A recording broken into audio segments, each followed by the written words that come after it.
صباح الخير أو مساء الخير حسب ما الفيديو وصل لكم.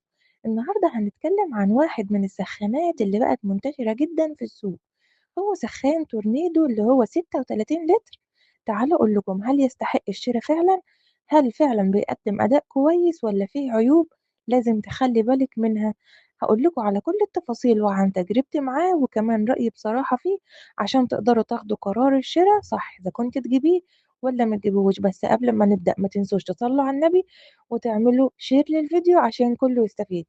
أولا التصميم أو الشكل الخارجي من بره هو أول حاجة هنتكلم عنها، لأن السخان حجمه كبير، لأن زي ما قلنا هو 36 لتر، لكن متوفر بشكل أنيق يناسب الحمامات والمطابخ. وكمان منه لون أبيض كلاسيكي جدا، وفي شاشة ديجيتال اللهم صل على النبي بتعرض درجة الحرارة، وده بيسهل كمان التحكم فيه. بصوا حاجة ايه، سوبر. المهم المواد اللي متصنع منها كمان متينة وبتستحمل أو يعني بتستحمل الاستخدام الطويل. قلت لكم ما شاء الله. أهم حاجة بقى إيه الأداء والتسخين. بالنسبة للسخان بيتميز بقدرة قوية جدا على تسخين المية بسرعة، مش زي السخانات التانية مجرد ما بتسحبي منها مرة والتانية بتقعدي تدعي ربنا إن هو يفرجها علينا. وطبعا ده ليه؟ لأنه بيشتغل بقوة كهربائية عالية جدا، فمش محتاج إن انت تستني وقت طويل عشان المية تسخن. وكمان الترموستات للتحكم في درجة الحرارة بحيث تقدري تزودي أو تقللي حسب احتياجك، وده مهم جدا علشان نتجنب المَيّة السخنة جدًا أو الباردة. ده طبعًا لو إحنا موصّلينها بالقاعدة بتاعة التويليت، اعذروني، تمام؟ تالت حاجة بقى وهي الأمان. من أهم الحاجات اللي لازم نركّز عليها في أي سخّان سواء تورنيدو أو أي حاجة تانية هي الأمان. تورنيدو موفّر فيه أكتر من وسيلة أمان زي إيه بقى؟ زي إن هو بيفصل تلقائي عند وصول المَيّة لدرجة الحرارة المطلوبة، وحماية كمان من ارتفاع الحرارة الزايدة، وده بيؤدي لإيه؟ إن هو نقلل من حدوث إيه؟ أي مشاكل كهربائية.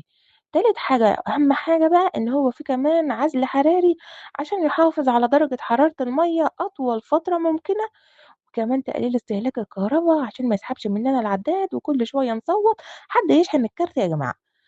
رابع حاجة الاستهلاك الكهربائي. من ناحية الاستهلاك الكهربائي السخان ده يعتبر موفر نسبيا ببعض السخانات التانية.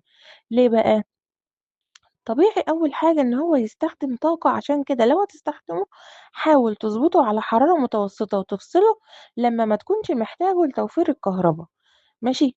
ماشي، قولوا لي ماشي المميزات بقى والعيوب. تعالوا ما نقول بقى إيه مع بعض. احنا قلنا طبعا المميزات بتاعته إن هو سعته 36 لتر، يعني مناسب للعائلات إيه أفرادها كتير. بيسخّن المَيّة بسرعة، وقُلنا فيه شاشة ديجيتال، يعني قُلنا إيه نصلّي على النبي يا جماعة عشان ما نحسدش السخّان. رابع حاجة معانا وسائل أمان متعددة وقُلناها طبعًا قبل كده، والعزل الحراري للحفاظ على المَيّة السخنة. يعني بُصّوا حاجة كده اللهم صل على النبي، يعني تشتريه وأنتِ مغمضة عينِك، وده كان رأيي فيه بصراحة. قولوا لي رأيكم فيه إيه لو هو عندِك.